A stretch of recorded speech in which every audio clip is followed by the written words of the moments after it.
Hey, good afternoon to you. It is 5:07 here at News Talk 105.9 WMAL, where we're making sense of the news. You can join us 888-630-9625, 888-630-WMAL. I'm joined today by Corey Inganamort, who's our producer. He's joining me on the air today to help me survive whatever illness I seem to be fighting. You're doing great, Vince. You're crushing it. If you can't hear it in my voice, thank you, Corey. I really appreciate the help as always, man. Hey, if you can believe it, Speaker Mike Johnson's been in the job for now over 7 months.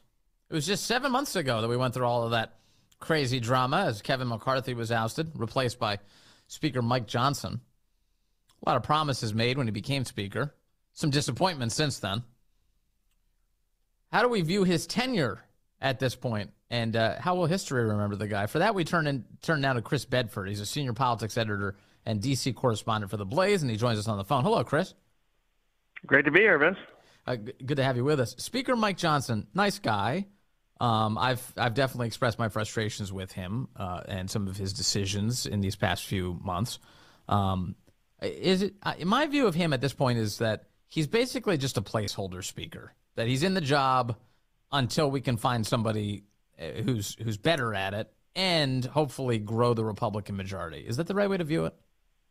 That's one way to view it. I mean, according to his allies, he's practically Churchillian. He's the person who delivered all the promises. He sent billions and billions and billions of dollars abroad.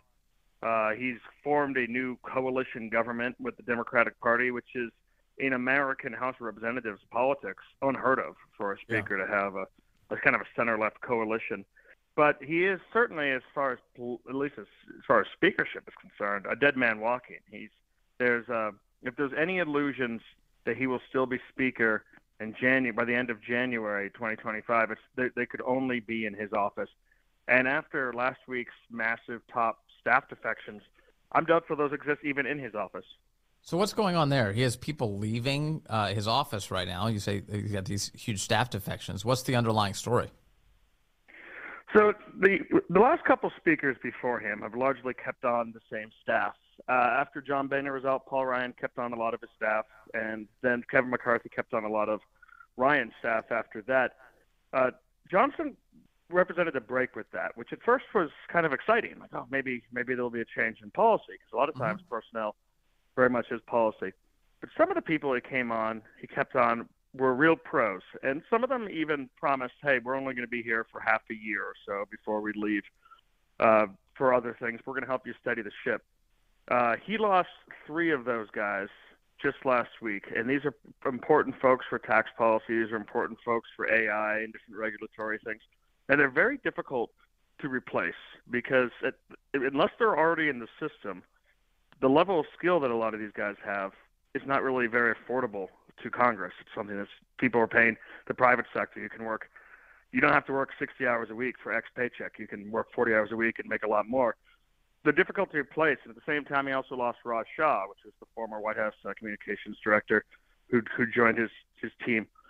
That's one bad sign for him. Those folks are leaving him ill-prepared. It was a really bad week of news for him. It's difficult for him to get them back. They don't seem to know what to do. And there's been a lot of talk about frustration in his office because he brought his former chief of staff when he was just a congressman. He brought him to the speakership, and so far the complaint is the guy's in over his head. The senior staff seems to generally be in over their heads. And at the same time, you have Steve Scalise, his fellow congressman from the same state, out there launching kind of a shadow campaign, saying he's taking the lead in a bunch of Republican priorities. And that's something that people probably would struggle to believe it to be true were Speaker Johnson to have retained that expert policy staff. But now that he's wounded, losing personnel, people know that Scalise could be more serious about this. Chris, hey, Corey here. I'm curious. 7 months ago, he was the unity candidate. Everyone got behind him. It took, 17 rounds to finally pick Mike Johnson. Is there a particular moment in your memory that Mike Johnson lost the support of the Freedom Caucus, the trust of the American people? For me, it was when he called himself a wartime Speaker of the House. When do you think the tide started turning on Mike Johnson? I would say early in the new year. So he came in last fall. But earlier in the new year, it had become clear that he was overpromising to a lot of folks. And that's one thing about him. No one says he's a jerk. He's widely regarded as a nice guy, as a religious guy, but he overpromises to a lot of different folks. He'll tell everyone that he's able to deliver on everything, and then he'll end up breaking his word and being someone that they can't really trust in the end. And when he was willing to work with the Democrat minority to empower them to help pass basically the White House and kind of the globalists and the war hawks in the Republican party's spending bills, that was really a breaking moment. That he may be a nice guy, but that doesn't mean that he's got the spine necessary to send him to Washington. It's difficult. It's easy to raise your hand from the back of Congress and say, I'm against this and I'm for this. But when you're actually in the leadership position with all the arrows coming at you, all the negative criticism, all the things from your colleagues, you have people whispering in your ear, you could be Winston Churchill or you could be a coward. Well, that's harder to resist. And if you looked at Mike Johnson's record before he became Speaker, on a lot of those big calls, he generally did end up siding with leadership. So there were some early signs that this was going to be the case. But whether it was completely flip-flopping on FISA reform, completely flip-flopping on the billions and billions sent abroad to Ukraine, being willing to work with Democrats to sell out conservative ideas, right now you can look at this guy and say he's not representing, at least remotely, a conservative GOP. Well, those two of the things you just mentioned were really big sticking points for me, which is, not basically abandoning all of our leverage for any attempt to get the border under control by giving Democrats everything they wanted with regards to Ukraine, which has been a black hole for American funding and weapons. And then additionally, the flip on FISA. He said that you can't let the government surveil American citizens anymore. He once said that. And then he flipped on it, he says, after he went into a skiff and was briefed by the intel community. And the intel community got to him and said, you're going to let 9/11 happen, or some version of that, if you don't allow us to continue to spy on American citizens. And behind those closed doors, out of public sight, he made that decision. I'm going with the intel community. And I'm not aware of anybody who is a conservative, who really cares about the country right now, who's got his head on right, who thinks that the intel community is to be trusted with regard to the way the American people are treated. They do not have that trust for most of us, and they shouldn't. And I think it shows how far out of depth the Speaker is on this, that when you go into these skiffs, essentially you're told by a bunch of experts that you can't verify and you can't repeat it to anyone, you can't check out their facts, that if you don't do what they say, disaster beyond your wildest imagination will occur. They'll drop the chandelier in the opera house. And you have to believe them. There's no way to really check it, or unless you kind of just look at it with a jaundiced eye and say, why are you telling me this? Cui bono? And they're able to – it's funny what the intel community always has in mind. They always have in mind more spending on the military, more commitment. This is going to be the year that we turn Afghanistan around and it becomes a paradise of women's rights. This is the year that Vladimir Putin folds and Ukraine is restored as a democratic stronghold. And it's just crazy. But you never hear those skiff kind of briefings about the border. The fact that our own country's border is controlled by a criminal cartel or a series of cartels, so that every single one of those people you see crossing the border is at least $9,000 more in the cartel's pockets, that we're losing more people to fentanyl than were gassed in World War I. Why aren't the skiffs ever focusing on that? So they tell you what they want to tell you. You can't repeat it. You can't verify it. And you end up just doing what you want. And you have to be stronger than Mike Johnson is to resist it. It made me, I remember when after the October 7th attack in Israel, there was horrific footage of that attack. A lot of it captured by Hamas by way of GoPro cameras. And the footage, the IDF got a hold of it and was using it to try to express to the world just how awful October 7th was. And among the audiences for that film was the United States Congress. Members of Congress got to see this and were horrified by what they saw, and rightfully so. But I did think after that film was shown, has there ever been a film shown of America's southern border to these members of Congress? Did they see the dead bodies, the stories of the rape trees, the people who are drowning trying to cross the Rio Grande, the people who die at the hands of the cartels, the fentanyl deaths that we have across the country? The kind of sort of come to Jesus moment briefing that would lead members of Congress to take stronger action to help protect our country. I never hear anything about that, to your point. No, you never hear anything about it. It's not something that's It's really a priority for a lot of the power makers in the U.S. It's difficult to get that footage. The cartels aren't filming it. And there's such an ideological view of this. I mean, there's a whole swath of the country that really believes that this is that old mouse cartoon, An American Tale, that this is just families looking for a better life, not young men under the control of cartels or young women being trafficked or massive lethal drug trade. They believe that these are folks, the folks who are coming here just want a better life, and some of them I'm sure do, as opposed to it's too difficult for them to believe that the folks who control our border are the same people who hang naked bodies from highway underpasses just south of Texas. And so the narrative seems more in charge, and at the same time, I think a lot of news outlets are scared to send the reporters down. For as much as you hear the D.C. press corps talking about how brave they are for withstanding Donald Trump's mean tweets, to be an actual reporter in Mexico, to really speak the truth, is almost suicidal. Those are the people who are really brave, who give their lives, and you don't get the accolades of maybe a reporter who just goes for the invasion of Iraq or the invasion of Afghanistan, and all your colleagues say, look how brave they are. This is a long, long, grinding war where you have to be inside and close with these communities in Mexico. You don't get the glory, you get all the risk, and because of that, the story is not really being told. So a few weeks back, Marjorie Taylor Greene, along with Thomas Massie, introduced a measure to try to replace Speaker Johnson. It backfired tremendously because Mike Johnson was saved by Democrats. He had basically all the Democrats voting to keep him in power. Do you think moving forward, did Mike Johnson learn anything that he's upsetting the Republican base? Is he going to, moving forward, try to govern more conservatively in hopes to keep his speakership after the next election should Republicans retain the House? Or does he feel emboldened that he can work with Democrats and move forward with the status quo he's been going with?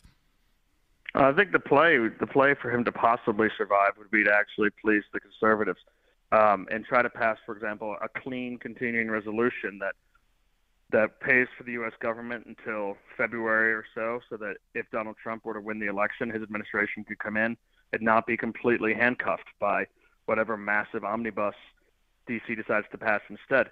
That's an uphill battle for him because the Democrats want to pass a massive omnibus so they can handcuff the potential Trump administration. A lot of Republicans want to pass a massive omnibus so that they can send more money to their friends in Ukraine and spend more money on their pet projects here or there, and they don't really care that much about Donald Trump or his incoming potential administration. And at the end of the day, Johnson's he's burned a lot of bridges with conservatives. They still meet, they still talk. Most of the time he reportedly is whining about how little sleep he gets or how thin his majority is. It's funny, you never hear the Democrats whining about how thin their minority is because they seem to be in the majority with a lot of their legislation. But Johnson doesn't really have, even amongst those hawks and even amongst those Democrats who have protected him so far, he doesn't have real allies. He doesn't have those close people he can trust right now. They're people who've used him to advance their agenda. So even if in a scenario Republicans gain seats, which is not guaranteed in November, it's not going to be a lot of seats. And he'll probably pass a couple of different rules where he says we're not going to do any more of this one-person motion to vacate.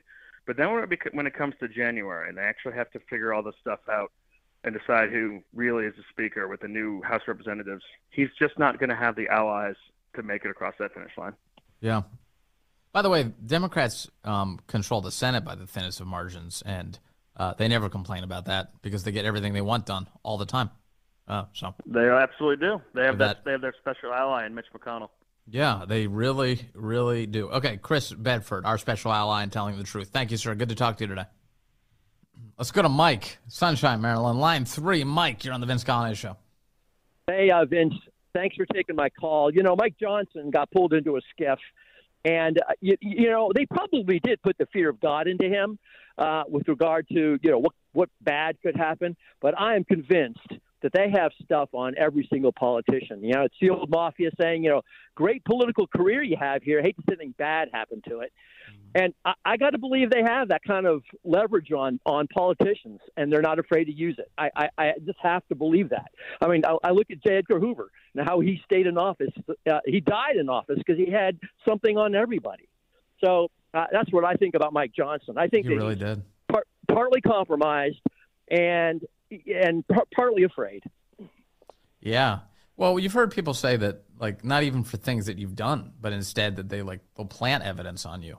Like, oh, all of a sudden, kiddie porn all over your computer. What happened? Like, what? How did that even get there? And this is the stuff that you worry about. You know, I remember you remind me of this clip. This is Chuck Schumer with Rachel Maddow when President Trump was rightly raising a stink about the way the intel community was treating him. Listen to this. But he's taking these shots, this antagonism, this taunting to the intelligence community. You take on the intelligence community, they have 6 ways from Sunday at getting back at you. So even for a practical, supposedly hard-nosed businessman, he's being really dumb to do this. What do you think the intelligence community would do if they were motivated? I don't know, but from what I am told, they are very upset with how he has treated them and talked about them. Yeah, I mean, what does that tell you? The leading Democrat in the Senate saying that these are the wrong people to mess with. You, President of the United States, you. Yeah, they're these are your subordinates supposedly, and you know they're going to get back at you if you treat them with disrespect, or as the President of the United States might. It's really scary. Thanks, Mike. Yeah, isn't it wild, Corey, that this is the world we live in?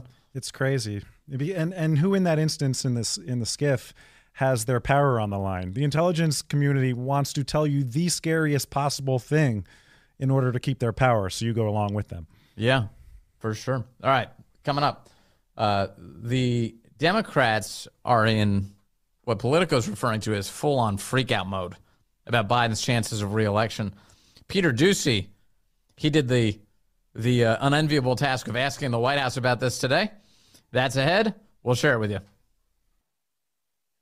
Hey, good afternoon to you. It's 5:35 now. News Talk 105.9 WMAL, where we're making sense of the news. You can join us today, 888-630-9625, 888-630-WMAL. Corey Inganamort is my co-pilot today, helping me out. He is our producer here on the show, and he's on the air with me today. I've got a weird sore throat situation. I'm having a doctor look at it in the morning, and hopefully all will be fine. So we'll see. Thank you, Corey. Of course. Happy to be here. All right, so today, Robert De Niro, the goober that he is, he showed up outside of Trump's trial in New York. As the Biden campaign brought him there, they've decided to stop pretending like this isn't a Biden campaign effort to take Trump down. They showed up right outside the courtroom, and here's a Biden campaign spokesman answering a question about, why is it that you guys make everything about January 6th all the time? Don't you want to run on Biden's record? Here's the answer from the Biden campaign. What's your response to Republicans who say you're running on January 6th because it's record? I'd say that's absolutely absurd because we are running on a historic record of accomplishment. We're running on a historic record of accomplishment. It is true. They have an historic record, but it's not one of accomplishment. It's one of destruction, Corey. I would have asked a follow-up question. What are you so most proud of? What accomplishments are you talking about? Yeah. It's like, oh, well, Karine Jean-Pierre is the first black queer press secretary. That was historic. Is that all you got? Yeah, what else? Give me something else. Yeah, top 3. I won't ask you for that many. They don't have answers to these questions because they don't have anything to say at all. Meanwhile, Karine was asked today about a Political report saying that Democrats are in a full-blown panic about Biden's reelection chances, which obviously not going well. Here's the let me see if I'm going to grab this Politico headline for you. It's so funny because this is the talk of the town today. But Dems in full-blown freak out over Biden. Full-blown freak out over Biden.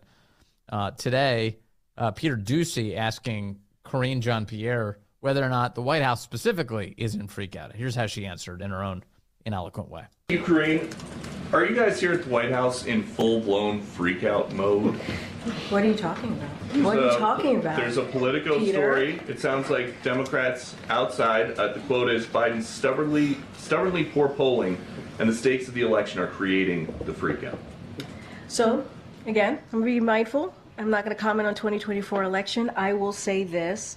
The president has never forgotten where he came from, who he is. He understands what the American people are going through as they're sitting around the kitchen table. You hear the president talk about his time growing up, where he watched his family having to sit around the kitchen table, making incredibly difficult decisions. And the president has always said he's going to fight for communities that have been forgotten. And you see that in the policies, economic policies that he's put forward. He's going to continue to fight for the middle class. He's going to continue to fight in every way that he can. You heard me at the beginning talk about junk fees, incredibly important. And he's going to continue to fight and to make sure, that corporation greed doesn't continue to take hold. Corporation greed. That is something that he's been very clear about. While Republicans are doing... She can't even speak. Corporation greed, Corey? Yeah, it's a whole bunch of nothing. She said a whole bunch of nothing. There's someone who said a lot more was the man who was quoted in the Politico article.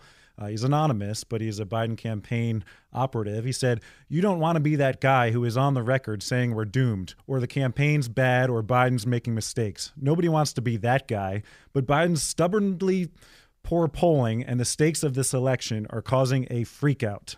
That guy was said a lot more with a lot fewer words than Karine Jean-Pierre trying to skate the issue. Also, on his point, I think he's kind of wrong. Like, if you're the person who can successfully call out what's going to happen next, isn't that like a sign of your competence in American politics? Like, so if you go on the record, you're like, yeah, it's doomed for these reasons. People are going to look back and go, that guy had it right. But instead he's saying, you don't want to be that guy. You don't want to be the one who calls this out, because he knows how much bloodlust there is on the left for anybody who steps out of line. Unless he knows that there's no way of saving it. Otherwise, he would take pride in being that guy. Hey, Joe Biden, what you actually need to do is this, and when you win in November, give me credit for it. No, I think he's saying this off the record to a news outlet because, well, there probably is no way of saving Joe Biden's failing campaign. Otherwise, he would say something. There's quotes in here. One quote from a Democrat. This isn't, oh, my God, Mitt Romney might become president. It's, oh, my God, the democracy might end.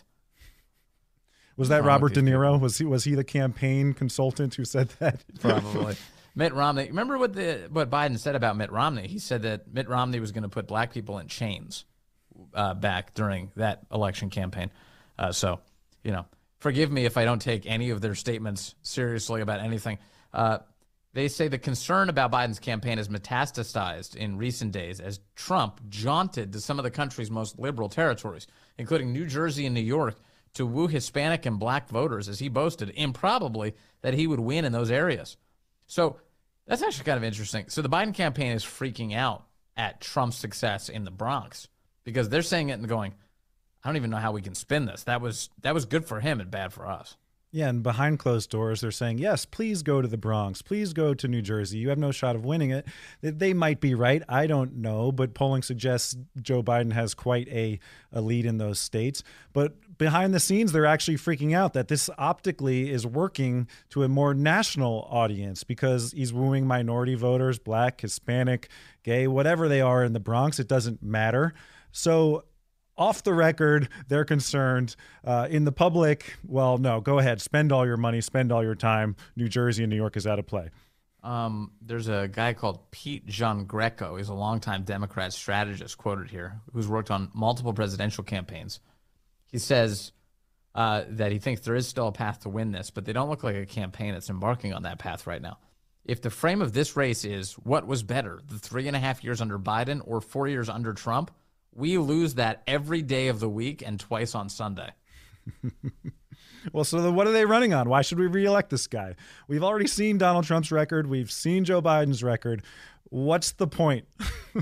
They've got nothing to run on, which is why they're trying to jail their political opponent. I don't know about you. Like I do like stories like this because I feel like it couldn't happen to a better group of people. That people hate them and want to see them out of power. I do worry, though, that it instills in conservatives, Republicans, a false sense of confidence, some swagger about the election that may not have them, you know what I mean? Like as animated as they should be. Like your attitude should always be like you're playing from slightly behind. Yeah. It's a good thing that polling suggests we're leading. It's not a blowout yet by any means. It's a good reason to get out and vote more, but there should be no complacency. Obviously, Donald Trump says too big to rig. You say overwhelm the system. That's exactly what we need.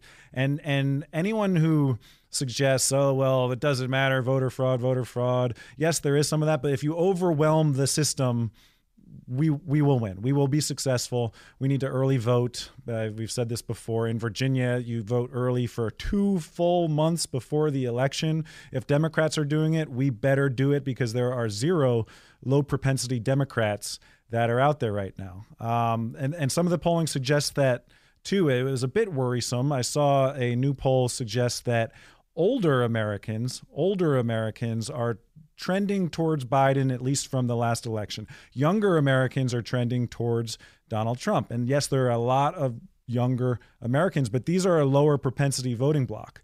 So the difference between registered voters and likely voters, the margin of victory or the margin of Donald Trump's lead is actually smaller when we get to likely voters. So overwhelm the system. Do not get complacent. And the other thing I want to say too about these debates coming up, we better be very careful not to lower the bar so low where if Joe Biden simply walks to the stage without tripping, falls asleep while Trump's speaking, or literally craps his pants, if he does anything other than that, the left is going to claim this to be a huge victory. So Trump is aware of that. Trump's been talking about that too, saying when he talks about the debates about let's not lower expectations too much. Let me go to Todd in Rockville. He's on line 3. Todd, you're on the Vince Coglianese Show. Hello, sir. Yeah, hey, Vince, good to talk to you again. I would like to see, Peter Doocy and others push back against Corinne. Here's a perfect example, right? So on one hand, Biden wants to take credit for the economy coming back. We all know it's just an economy driven by inflationary prices, right? And then on the other side, he's saying, we have too much, corporate profit, corporate greed. It's like, you can't have your cake and eat it too. And I could go on and on with these kinds of situations. And we need to have folks be pushing back against Corinne, on these kinds of things. Don't you think, for instance, that it would take time for the economy to come back after the shutdown? So how can you give the president credit for a normal course of the phase of comeback, and all the jobs that came back as the economy was coming back? That's not job creation, right? Those are just jobs coming back to where they originally were. We need to be pushing back against her on a lot of these issues. Yeah, for sure. And a lot of what she says is a flat out lie. So when you're pushing back, you can point right to the data and say, you're wrong. So this idea, this corporate greed thing that this is their big kick lately, because they know that inflation is considered like top tier in terms of how the voters are contemplating their cost of living. So what they want to say is it's not our fault. Well, of course it is your fault because the government, working with the Federal Reserve, has printed record amounts of actual currency. So as a result, that's how you get inflation. And they say that it's corporate greed. But if it was corporate greed, then explain why the companies are paying 19% more now for all of their costs, and consumers are paying the same amount, 19% more. In other words, the corporations aren't price gouging. They literally are trying to figure out a way to cover the costs that they have to pay now in Biden's economy. So the data on this are super clear, and the White House just lies about it. You got it. And look at what's one of the biggest inputs into production, energy costs. And look where he's taken us on energy costs. Yeah, thanks it's so way much. Worse. Yeah, thank you very much, Todd. Hey, there's one other issue I want to get to because Corey, I know you've got some thoughts on this too. The left is trying to delegitimize the Supreme Court, and in a big way, and they've launched these attacks on Sam Alito's family lately because they fly American flags outside their homes. Like literally, that is the whole summary of the story. They say that that's a sign of January 6th sympathies that makes them insurrectionists. So therefore, Justice Alito can't be a part of any case where Biden has a political interest. Now, this is ludicrous. The Washington Post just revealed over the weekend that apparently they had asked Mrs. Alito a couple of years back. They had talked to the Alitos like 3 years ago about this idea that they had an American flag flying upside down outside their house. And the Alitos explained, because Mrs. Alito was fighting with her neighbors who were treating her like garbage, and she raised that flag as a message to them. And the Washington Post at the time didn't run the story. They just admitted this week. They said because it wasn't a story as far as we were concerned. It was like literally just his wife's activity, irrelevant to the justice. But now, given everything we've learned since, we think we should tell you this story. How ridiculous are these people? Well, it's just a further sign of their desperation. They don't have anything to run on. So what can we keep relevant? January 6th. That's what they want to make relevant every single day from now until the election. A non-story, which the Washington Post considered a non-story, is now a story as they see the polls and as they see Joe Biden hopefully headed for defeat. You know, I was out on the Potomac this weekend, and I drove by Joe Manchin's home. He lives on a boat on the Potomac, and I saw a flag flying outside of his home. That it was a flag commonly seen at the January 6th at the Capitol on January 6th. It was seen all over the Capitol on January 6th. Yes, he was flying an American flag outside of his boat. So I think this is a big giant scandal now. We need to ask Joe Manchin for answers why he was flying a flag that was commonly seen at the Capitol on January 6th outside of his home. It's so crazy. It's so crazy. Now, you've met these justices before, right? In your prior line of work. I did. It's actually pretty wild. One time I was asked to. I used to work for the Washington Nationals. I was their mascot. I was asked to be George Washington, one of those racing presidents, at an event at the Supreme Court. And I thought, oh, that's cool. I've done a lot of events at either the Capitol or Rayburn Building, but I've never done one at the Supreme Court. I was like, okay, cool. So I showed up, and I'm a little embarrassed. I wore actually sneakers because I was going to be in costume and a sweater, and I didn't look all that great. But I walk into the Supreme Court, called my contact, and she's like, oh, do you know what you're here for? I was like, no. She's like, oh, you're here for Neil Gorsuch's welcome reception for Brett Kavanaugh. The secondly senior justice throws a party for the newly confirmed one. I was like, you got to be kidding me. They're going to be here tonight? She said, yes, all 9 of them and their spouses. I said, I'm going to meet them? She said, yeah. So it was actually really cool. I wore George Washington in a hallway. They were eating dinner, and they were walking to the dessert room, which was on the other side of the building. And the role I had was to surprise the Supreme Court justices on their way to dessert because Brett Kavanaugh is a big Nats fan. And I knew they were coming. By security. Normally, you're not allowed to just surprise a Supreme Court justice, like leap out from behind a corner or something. I didn't even take a background check or anything, but I knew they were coming because I heard Justice Clarence Thomas laughing way down the hallway. That was the first thing I heard, just laughing. He had no idea we were even there. But as soon as they turned the corner, they were all, oh my God, it was amazing. They were like little children. I did not expect the result that we got. We were taking pictures, laughing. I got this picture. It's posted on my Twitter.